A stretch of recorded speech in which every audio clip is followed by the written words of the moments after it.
Morning बच्चों, आज की वीडियो में हम अपना चैप्टर नंबर 8 स्टार्ट करेंगे दोबारा से। हमने यहाँ तक पढ़ लिया था अंग्रेज़ों के बारे में कि अंग्रेज़ जब भारत में आए थे तो क्या हुआ था, जो संगीत था उसका जो जितना भी महत्व था वो थोड़ा कम हो गया था, उसे उपेक्षित कर दिया गया था। लेकिन उसके बाद क्या हुआ, वहाँ से हम अपने चैप्टर को कंटिन्यू करने वाले हैं। स्टार्ट करते हैं। 19वीं सदी में देश भर में राष्ट्रीय आंदोलन की लहर तेज़ी से फैली। तो अब बात हो रही है 19th सेंचुरी की, 19वीं सदी की। तो 19वीं सदी में क्या हुआ था, हमारे देश को आज़ाद कराने के लिए अंग्रेज़ों से आंदोलन कराए जा रहे थे। जनता में देश प्रेम की भावना ज़ोर पकड़ने लगी। तो जितनी भी पब्लिक थी, जितनी भी जनता थी, उसमें देश प्रेम की भावना आ गई और सबको लगा कि अब हमारे देश को आज़ाद होना चाहिए, हम इनकी गुलामी और नहीं कर सकते। संगीत, नृत्य और नाटक राष्ट्रीय भावना के प्रचार में माध्यम बने। तो हमारी जो भावना है, हमारे जो इमोशंस हैं, उनका प्रचार, हमारी जो राष्ट्र भावना है, मतलब अपने देश को लेके प्रेम है हमारे लिए, हम अपनी भावना का प्रचार किस तरीके से करें। तो उस समय पर अपनी राष्ट्र भावना को प्रचार में लाने के लिए, मतलब बताने के लिए कि हम अपने देश से कितना प्यार करते हैं, तो हम माध्यम बनाता संगीत, म्यूज़िक, नृत्य, डांस और नाटक, प्ले। ठीक है। कांग्रेस के जलसों में राष्ट्रीय गीत खास धुन में गाया जाने लगा। तो कांग्रेस सरकार जब चल रही थी और जब वहाँ पे जलसे हो रहे थे, मतलब उत्सव मनाए जा रहे थे, तब क्या हुआ, जो राष्ट्रीय गीत था हमारा, उसकी खास धुन निकली और मतलब अलग अलग ट्यून्स में वो गाने जाने लगा। भातखंडे और विष्णु दिगंबर जैसे संगीत पंडितों ने संगीत में प्राण फूंकने का बीड़ा उठाया। तो ये कुछ संगीत पंडित थे, भातखंडे और विष्णु दिगंबर। तो इन्होंने क्या किया, जो हमारा म्यूज़िक है उसमें उन्होंने प्राण डाले, मतलब उसमें उन्होंने और भी ज़्यादा चेंजेस लाए और उसमें उन्होंने इतना क्लासिकल चीज़ें लाए कि हमें पता चला कि म्यूज़िक हमारे लिए कितना इम्पॉर्टेंट है। तो होता है ना, किसी चीज़ में जान डाल देना और वो चीज़ दोबारा आ जाए हमारे पास, ऐसा करने में इन दोनों लोगों का बहुत बड़ा हाथ था। वर्ष 1916 में बड़ौदा में पहला संगीत सम्मेलन हुआ। तो 1916 में बड़ौदा में क्या हुआ, पहला संगीत सम्मेलन हुआ, मतलब स्टेज शोज़ जो होते हैं जहाँ पे गीत गाए जाते हैं, वो हुआ। तथा उसके बाद गंधर्व महाविद्यालयों तथा हिंदुस्तानी गीत सिखाने वाले कॉलेजों की स्थापना हुई। और उसके बाद जो गंधर्व लोग होते हैं उनके महाविद्यालय खुले और उसके बाद जो हिंदुस्तानी जो संगीत होता है उसको सिखाने के लिए कॉलेजों में भी स्थापना की गई। जैसे कि अब मोस्टली है कि एक जो सब्जेक्ट होता है वो म्यूज़िक भी होता है, मतलब आपको सिखाया जाता है कि आपके लिए ये चीज़ कितनी इम्पॉर्टेंट है।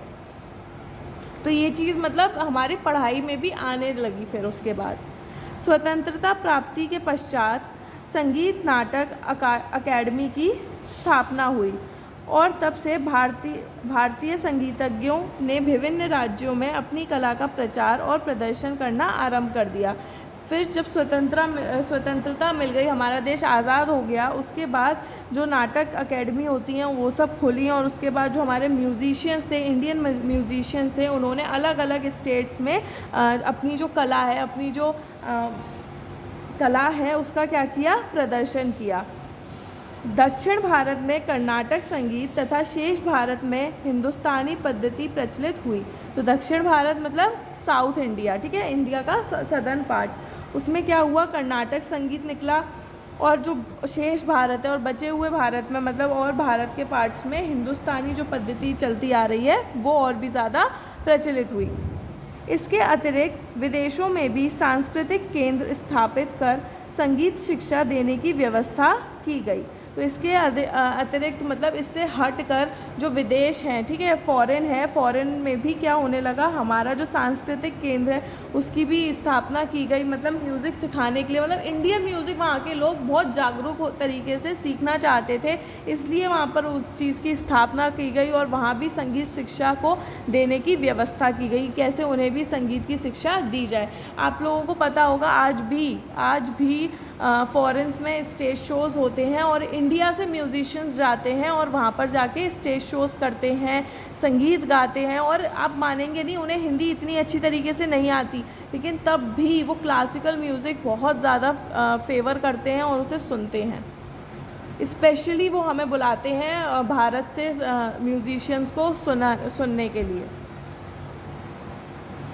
भारतीय संगीत में राग और ताल का महत्वपूर्ण स्थान है। तो हमने पीछे पढ़ा है कि हमारा जो इंडियन म्यूज़िक है उसमें राग और ताल का बहुत ही ज़्यादा महत्वपूर्ण स्थान है। विभिन्न प्रकार के भागों को प्रकट करने के लिए पृथक रागों का प्रयोग किया जाता है। मतलब अपने जो इमोशंस हैं उसे व्यक्त करने के लिए, उसे जताने के लिए अलग अलग रागों का प्रयोग किया जाता है। जैसे आपको कोई गिफ्ट चाहिए होता है तो उसके लिए आप रोने लगते हो, आपके लिए वही चीज़ होती है कि मैं रोऊंगा और मेरे को गिफ्ट मिल जाएगा। तो ऐसे ही अपने इमोशंस को व्यक्त करने के लिए, अपने मनोस्थिति समझाने के लिए अलग अलग रागों का इस्तेमाल किया जाता है। जैसे भक्ति भाव के लिए भैरव राग, करुण भाव के लिए राग बिहाग आदि। करुण भाव मतलब अपने इमोशंस देने के लिए या फिर अपने दिल की व्यथा बताने के लिए राग बिहाग राग बताया जाता है। प्रत्येक राग को गाने का समय और ऋतु निश्चित है। हर राग को गाने का जो समय है और जो ऋतु है वो निश्चित है। जैसे कि वसंत ऋतु में वसंत विहार तथा वर्षा में मेघ मल्हार, मतलब ऋतु के साथ राग भी निश्चित है। देखिए मैं आपको कुछ दिखाती हूँ। जैसे यहाँ दे रखा है भैरव राग, तो ये राग है, इसकी ऋतु क्या है? शिशिर, मतलब शीत ऋतु जो होती है जब ठंड पड़ती है तब की। हिंडोल वसंत में, दीपक ग्रीष्म में, मेघ अभी हमने पढ़ा मेघ मल्हार वर्षा ऋतु में, मालकौंस शरद ऋतु में, श्री हेमंत ऋतु में। तो मतलब हर राग की अपनी एक ऋतु है और वो उसी ऋतु में वो राग गाया जाता है। भारत में शास्त्रीय संगीत अपने विविध रूपों में आज भी प्रतिष्ठित है। मतलब जो हमारा इंडिया है, इंडिया में आज भी क्लासिकल म्यूज़िक को बहुत ज़्यादा इम्पोर्टेंस दी जाती है और उसकी अपनी एक जगह है। इनमें ध्रुपद, धमार, ख्याल आदि सर्वाधिक लोकप्रिय हैं। और इसमें जो क्लासिकल म्यूज़िक है इसमें इन टाइप के म्यूज़िक बहुत ज़्यादा लोकप्रिय हैं। श्रृंगार, भक्ति, वात्सल्य, प्रेम आदि भावनाओं को अभिव्यक्त करने के लिए भिन्न रागों का प्रयोग किया जाता है। तो ये कुछ इमोशंस हैं, जैसे कि श्रृंगार रास होता है, भक्ति रास होता है, वात्सल्य, प्रेम, मतलब इन भावनाओं को व्यक्त करने के लिए, ऐसे इमोशंस को व्यक्त करने के लिए अलग अलग रागों का प्रयोग किया जाता है। शास्त्रीय संगीत की अपेक्षा सुगम संगीत में भाव पक्ष की अधिक प्रधानता होती है। तो शास्त्रीय संगीत मतलब हमारा हो गया क्लासिकल म्यूज़िक के अलावा जो सुगम संगीत होता है उसमें जो हमारे भावनाएं हैं उसको हम और अच्छी तरीके से अभिव्यक्त कर सकते हैं। जैसे कि जो आज का म्यूज़िक जो चल रहा है इस तरीके से आप मान लीजिए, तो क्लासिकल म्यूज़िक को एक साइड रखकर जो अलग म्यूज़िक होता है उससे भी हम अपनी भावनाओं को अलग तरीके से अभिव्यक्त कर सकते हैं। कुछ वर्षों से भारतीय सुगम संगीत में काफ़ी लोकप्रियता अर्जित की है। तो कुछ वर्षों से मतलब कुछ सालों से जो भारतीय सुगम संगीत है उसने अपनी काफ़ी ज़्यादा इम्पोर्टेंस बनाई है और लोगों के दिलों में अलग अलग स्थान प्राप्त किया है। इसमें भजन, गीत, गज़ल, कव्वाली आदि का समावेश हो गया है। जैसे मैंने आपको बताया था सुगम संगीत मतलब क्लासिकल म्यूज़िक को एक साइड रख के अलग तरीके से अपनी भावनाओं को अभिव्यक्त करना। तो इस तरीके से जैसे भजन के द्वारा, गीत के द्वारा, गज़ल के द्वारा, कव्वाली के द्वारा, तो ऐसे नई नई चीज़ें आती जा रही हैं किसमें? भारतीय सुगम संगीत में। भक्ति काल के राम भक्त, कृष्ण भक्त, सूफी और संतों की श्रेष्ठतम रचनाएं आज भजन शैली में लोकप्रिय हैं। तो इनकी जितनी भी रचनाएं हैं, इनकी जो भी बातें कही गई हैं वो सब भजन की शैली में, मतलब भजन के द्वारा हमारे पास लोकप्रिय हैं, बहुत ही ज़्यादा फैली हुई हैं और हमारे सुनने में आती हैं। लेकिन किसके द्वारा आती हैं? भजन के द्वारा आती हैं, जो इनकी श्रेष्ठतम रचनाएँ हैं वो। शास्त्रीय संगीत से अपरिचित श्रोता भी भजन के माध्यम से विभिन्न रागों का रसास्वादन करते हैं। तो जो हमारा क्लासिकल म्यूज़िक है जो उससे अपरिचित है, जो क्लासिकल म्यूज़िक है भाई वो हर किसी के समझ में नहीं आ पाता है। तो जो लोग क्लासिकल म्यूज़िक से अपरिचित हैं तो सुनने वाले भी जो भजन होते हैं उनके माध्यम से अपना क्या करते हैं, मनोरंजन करते हैं, बहुत सारी चीज़ों को मिलाते हैं और बहुत ज़्यादा एंटरटेन होते हैं, अपनी भावों को व्यक्त करते हैं विभिन्न विभिन्न रागों के द्वारा। प्रणय, भक्ति, उल्लास, देश प्रेम, प्रकृति वर्णन आदि विभिन्न विषयों से युक्त गीत आज देश भर में प्रचलित है। तो ये कुछ विषय हैं जिनके द्वारा हमारा जो गीत है वो क्या है, प्रचलित है। भारतीय संगीत के क्षेत्र में लोकगीतों की अपनी विशिष्ट परंपरा रही है। तो भारतीय संगीत तो है भाई, जो इंडियन म्यूज़िक तो है, लेकिन उसमें जो लोकगीत गाए जाते हैं, जैसे गाँव में अलग टाइप के गीत गाए जाते हैं जो बहुत पहले से गाते चले आ रहे हैं, बहुत पहले से सुनते चले आ रहे हैं हम गाँव में। आज भी जब पूजा होती है तो मम्मी बहुत पुराने पुराने गीत गाती हैं, तो वो लोकगीत हैं, फोक सॉन्ग्स हैं, ठीक है। तो उनकी परंपरा भी विशिष्ट है, अलग है। प्राचीन काल से ही शास्त्रीय संगीत और लोकगीतों में आदान प्रदान होता रहा है। तो प्राचीन काल से मतलब एंशियंट टाइम से ही फोक सॉन्ग और क्लासिकल सॉन्ग में कुछ ना कुछ चेंजेस होते रहे हैं या फिर कुछ ना कुछ आदान प्रदान होता रहा है। जनजीवन में जुड़े सभी पर्व, उत्सव, दैनिक कार्यकलाप, विवाह, जन्म, कटाई, बुआई तथा प्रतिदिन की आशा निराशा में मनोहारी रूप हमें लोकगीतों में देखने को मिलते हैं।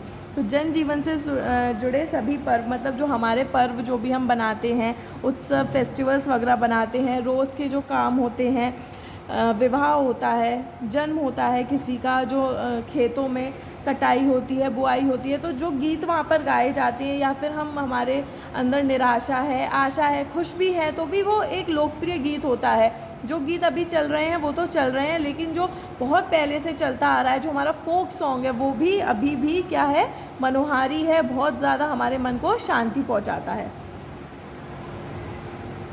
गुजरात के गरबा, रास, राजस्थान में मांड, बंगाल में भटियाली, उत्तर प्रदेश में आल्हा, महाराष्ट्र में लावणी जैसी नृत्य और संगीत की लोक शैलियाँ अत्यंत प्रचलित हैं। तो ये अलग अलग स्टेट्स में अलग अलग चीज़ें, अलग अलग संगीत, अलग अलग नृत्य जो भी वहाँ पे करे जाते हैं, वो चीज़ अलग अलग लोक शैलियाँ हैं जो वहाँ पर क्या हैं, प्रचलित हैं। संगीत चिरकाल से मानव मन की अनेक भावनाओं से जुड़ा है। तो संगीत बहुत पहले से ही हमारे मन से, हमारी भावनाओं से जुड़ा हुआ है। यही कारण है कि वैज्ञानिक प्रगति के इस युग में संगीत को चिकित्सा विज्ञान से जोड़ने वाले अनेक अनुसंधानात्मक, फिर से पढ़िए, अनुसंधानात्मक कार्य प्रगति पर है। मतलब ये तो कारण है ही है कि भाई जो म्यूज़िक है वो तो हमसे जुड़ा ही है, लेकिन अब जो साइंटिस्ट है, जो भी वैज्ञानिक प्रगति है, जो वैज्ञानिक प्रगति हो रही है म्यूज़िक की, अब वो चाहते हैं कि वो उसको चिकित्सा विज्ञान के साथ जोड़ें। वैज्ञानिक निरंतर यह जानने में जुटे हैं कि किस प्रकार के रोग के लिए किस प्रकार का संगीत और वादन लाभकारी सिद्ध हो सकता है। तो जो हमारे वैज्ञानिक हैं वो निरंतर मतलब लगे ही हुए हैं, लगातार कोशिश में है कि किस टाइप का म्यूज़िक किस टाइप की बीमारी को हील करेगा, किस टाइप की बीमारी को सही कर सकता है, या किस टाइप की बीमारी को थोड़ा सा बेटर कर सकता है। देखिए एक बात समझिए, आप सोचेंगे आप बीमार हो गए, आप में हम इंजेक्शन्स ही लगाते जाएं, दवाइयाँ खिलाते जाएं, तो क्या आप सही हो जाओगे? नहीं। जब तक आपके पास कोई बैठेगा नहीं, आपका सर नहीं सहलाएगा, आपकी केयर नहीं करेगा, तो आधे तो आप वैसे ही सही हो जाओगे और आधी आपको दवाइयों की ज़रूरत पड़ेगी। तो ऐसे ही हमें एंटरटेनमेंट की, मनोरंजन की, मनोस्थिति को सही करने की बहुत ज़रूरत होती है। हर चीज़ दवाई से और डॉक्टर से सही नहीं हो पाती है। डॉक्टर्स तो अपना काम करते ही हैं, हमें भी सही होने के लिए अपने मम्मी पापा की ज़रूरत होती है, या जो भी हमारे खास होते हैं हमें उनकी ज़रूरत होती है, उनके केयर की हमें ज़रूरत होती है। तो इसी टाइप से संगीत भी, म्यूज़िक भी है। अगर आप थोड़ा थोड़ा एकदम आप देखते हैं, मेडिटेशन करने के लिए भी म्यूज़िक सुना जाता है अलग टाइप का, जिससे क्या होता है, हमारा जो मन होता है वो क्या होता है, शांत हो जाता है और हम बहुत ज़्यादा कंसंट्रेट हो जाते हैं, हील कर पाते हैं और पूरे दिन इतना फ्रेश फील करते हैं कि जैसे हमारे साथ कितना भी बुरा हो जाए, लेकिन हम हमेशा क्या रहेंगे, गुस्सा नहीं करेंगे और हमारे अंदर वो चीज़ आएगी ही नहीं, क्योंकि उस म्यूज़िक ने हमें एक पॉजिटिव वाइब दी है। समझ पा रहे हैं आप? इसी वजह से विज्ञान जो है वो क्या कर रहा है, चिकित्सा में भी संगीत को लाने की कोशिश कर रहा है और देख रहा है कि किस किस प्रकार की बीमारी को किस किस टाइप का म्यूज़िक सूट करेगा, संगीत चाहिए होगा। इसकी महत्ता को हमारे मनीषियों ने आज से सहस्त्रों वर्ष पहले ही जान लिया था तथा संगीत को नादयोग कहा था। तो जो हमारे मनीषी थे, हमारे जो विद्वान थे, जो हम हज़ारों साल पहले उन्होंने बता दिया था कि आपको म्यूज़िक की ऐसे ज़रूरत पड़ेगी, और उन्होंने उस टाइम पे म्यूज़िक का नाम नादयोग रखा था। जैसे आप योग भी करते हो, एक्सरसाइज भी करते हो, तो भी एक टाइप का म्यूज़िक आपको सुनना ज़रूरी होता है जो आपको रिफ़्रेशमेंट देता है। इसमें ज़रा भी संदेह नहीं है कि संगीत में हृदय को एकाग्रचित करने की अपूर्व क्षमता है। तो इसमें बिल्कुल भी संदेह नहीं है, इसमें बिल्कुल भी दिक्कत नहीं है या संदेह नहीं है, हम बिल्कुल भी दिक्कत नहीं कर सकते हैं या इस चीज़ को हम अपोजिट नहीं कर सकते कि संगीत जो है वो हमारे हार्ट को, हमारे माइंड को क्या करता है, एकाग्रचित करता है, कंसंट्रेट करता है। वैज्ञानिक सिद्ध कर चुके हैं कि संगीत एक प्रभाव स्वरूप पशु पक्षियों का व्यवहार बदल जाता है। तो वैज्ञानिक जो है वो ये चीज़ सिद्ध कर चुके हैं, मतलब प्रूव कर चुके हैं, जो संगीत है वो पशु पक्षियों का व्यवहार बदल जाता है। मतलब जैसा आप बिहेव करेंगे अच्छा, तो पशु पक्षी भी एनवायरनमेंट में, नेचर में वैसा ही बिहेव करेंगे, वो किसी को भी हानि नहीं पहुंचाएंगे। अनुकूल संगीत सुनकर पौधे शीघ्र विकसित होते हैं। बहुत शांति भरा म्यूज़िक सुन के, अच्छा म्यूज़िक सुनकर जो पौधे होते हैं वो भी चहकते हैं और ज़्यादा जल्दी से बढ़ते हैं तथा बेहतर फसल देते हैं। प्रकृति का कण कण नैसर्गिक रूप से मधुर संगीत से जुड़ा है। तो हमारे पृथ्वी का, हमारी प्रकृति का, हमारी धरती का कण कण, हर एक चीज़ अलग अलग तरीके से मधुर संगीत से जुड़ी हुई है। तो इसी के साथ ही चैप्टर नंबर 8 कंप्लीट होता है। आपको इस चैप्टर को और अच्छे से पढ़ना है और इसके जो वर्ड मीनिंग्स हैं वो आप लिख चुके हैं, अब आपको इसे अच्छे से लर्न करने हैं। कल मिलते हैं और फिर मैं आपको इसके क्वेश्चन आंसर्स कराऊंगी। बाय बाय बच्चों।